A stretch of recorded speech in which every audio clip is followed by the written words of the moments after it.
Hello everyone, welcome to Anmol competitive math. आज हम class 12 exercise 3.2 question number 21 देखेंगे। Chapter number 3 matrices का MCQs type problem है।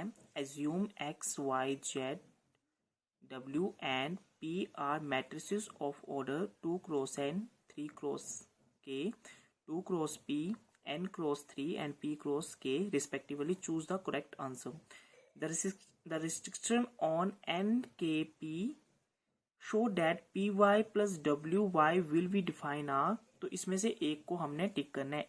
First option है K equals to 3, P equals to n, K is arbitrary, P equals to 2, P is arbitrary, K equals to 3, K equals to 2 and P equals to 3। वैसे देखने में ये question काफी मतलब complicated type problems लगती है, but है नहीं, होते नहीं है। ये बहुत ही सिंपल तरीके से समझाऊंगा, बिल्कुल ध्यान से देखना। इसका मैंने सोल्यूशन लिखा हुआ नीचे देखो।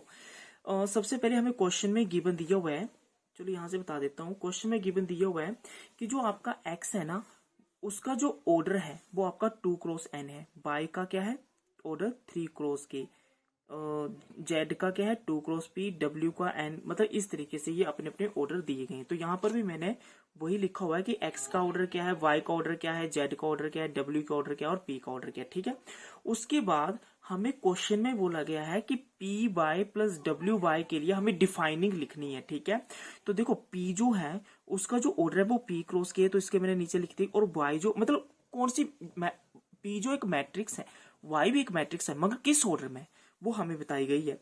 तो बाई आपका 3 क्रॉस के आ जाएगा, प्लस डब्ल्यू है वो आपका बताया गया है n क्रॉस 3 एंड y आपका बताया गया है 3 क्रॉस के। अब देखना रजिस्ट्रेशन कैसे देखना है।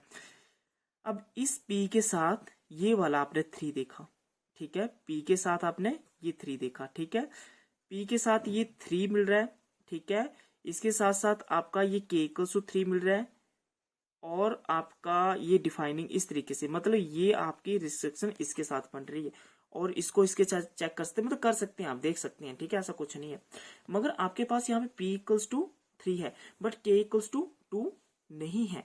इसका मतलब यहाँ पर आपका सोल्यूशन जो है p इक्वल्स टू 3 नहीं हो सकता।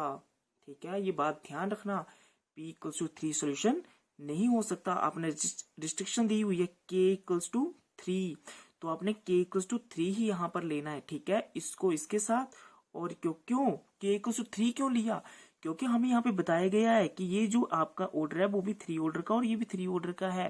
ठीक है, सॉरी, ये भी आपका 3 ऑर्डर का और ये भी 3 ऑर्डर का है। इसका मतलब यहाँ पर आपका k इक्वल्स टू 3 जो है वो वैलिड हो जाएगा। ठीक है, अब फिर से मैंने p by plus W by लिखा। ठीक है, अब मैंने क्या किया, अब मैंने p बाय आपका p क्रॉस k ले लिया एंड w बाय क्या ले लिया n क्रॉस k।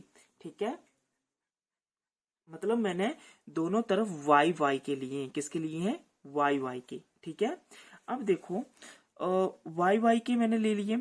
अब यहाँ पे p क्रॉस k है और यहाँ n क्रॉस है, यहां से इसकी क्रॉस बनी p equals to n, k equals to k, बिल्कुल ठीक है। तो p इक्वल्स टू n हमारे पास बन रहा है रिस्ट्रिक्शन, तो एक तो हमारा p इक्वल्स टू n आ गया और एक हमारा k इक्वल्स टू 3 आ गया। तो इसके अकॉर्डिंग जो है हमारा ऑप्शन ए जो वो करेक्ट हो जाएगा, k equals to 3 and p equals to n।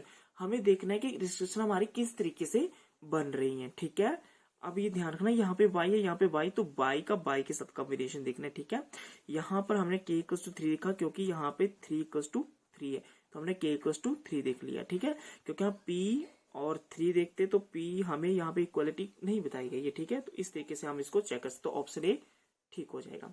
Next है question number 22। If n equals to p then the order of the matrix 7x minus 5z is. ठीक है, देखो n इक्वल्स टू p भरना है हमने। ठीक है, ध्यान से देखना, 7x 2 क्रॉस n हम क्वेश्चन में गिवन बताया कि 2 क्रॉस n में। ठीक है, यहाँ पे बताया गया x किस में 2 क्रॉस n में। ठीक है, और z कितना है 2 क्रॉस p में। ठीक है, इसको हमने लिख दिया। अब बिल्कुल ध्यान से देखना, मैं अभी क्वेश्चन को नहीं बोल, यहाँ पे 2 क्रॉस n है, यहाँ पे 2 क्रॉस p है, कुछ नहीं किया। हमने यहाँ पे देखा कि 2 क्रॉस n का है, ये है 2 क्रॉस p का है, ये तो p क्रॉस 2 है, उल्टा हो गया, इसका मतलब ऑप्शन ये ठीक है। तब हमें ज्यादा डिटेल में देखने की जरूरत नहीं है क्योंकि 2 क्रॉस n 2 क्रॉस p यहाँ पे तो उल्टा है। ठीक है, बट फिर भी मैं आपको बता देता हूँ, ये आपका एक कांस्टेंट टर्म होता है, आर्बिट्रेरी कांस्टेंट होता है जो कि इसका मल्टीपल होता है। तो देखो अगर हम इसको जब इसके साथ करेंगे तो इसका ऑर्डर में तो कोई फर्क नहीं पड़ेगा, ठीक है। जैसे मान लो यहाँ 3 है और यहाँ पे 1 है, यहाँ पे 0 है, यहाँ पे 3 है, यहाँ पे 1 है। जब मैं इसको मल्टीप्लाई करूंगा, मान लो इसका ऑर्डर है 2/2, लेट अस सपोज। तो जब मैं इसको हर एक एलिमेंट के साथ मल्टीप्लाई करूंगा तो इसके ऑर्डर पे कोई फर्क पड़ेगा नहीं पड़ेगा। तो इसका मतलब मैं इसको ऐसे भी लिख सकता हूँ, ठीक है। और दोनों में सब्ट्रैक्ट करूंगा। मान लो ये आपका 2/2 ऑर्डर का एक मैट्रिक्स ऑर्डर है, माइनस करूंगा 2/2 ऑर्डर, तो हमारा रिजल्ट क्या आएगा? 2/2 ऑर्डर का ही आएगा, ठीक है। किसी प्रकार चेंज नहीं है। तो एग्जांपल देख लो, ये 2/3 ऑर्डर का है, इसमें हम 2/3 ऑर्डर का हम सब्ट्रैक्शन करेंगे तो आंसर क्या आएगा? 2/3 ऑर्डर में ही आएगा ना, चेंज तो नहीं होगा। इसका मतलब 2 क्रॉस p हमारा सही हो जाएगा, ठीक है। हाँ, क्योंकि इसमें n की वैल्यू क्या भरनी है? p भरनी है।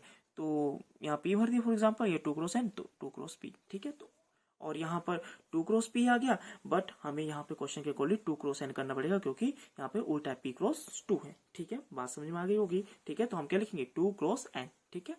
ये जैसे 2 क्रॉस n की, ये भी मैंने एक अनदर वे लिखा हुआ है। 2 क्रॉस n मतलब p को n करो या n को p करो, हमें क्वेश्चन के अकॉर्डिंग चलना है। 2 क्रॉस n, तो ऑल ओवर सब्ट्रैक्शन करेंगे 2 क्रॉस n, जैसे हमने 2/3 दोनों मैट्रिक्स सब्ट्रैक्शन की 2/3। आई होप ये एमसीक्यूज अच्छे से अंडरस्टैंड हो गया होगा। अगर आपको मेरी वीडियो अच्छी लगती है तो मेरे चैनल को लाइक करें, शेयर करें एंड सब्सक्राइब करना ना भूलें। Thank you everyone.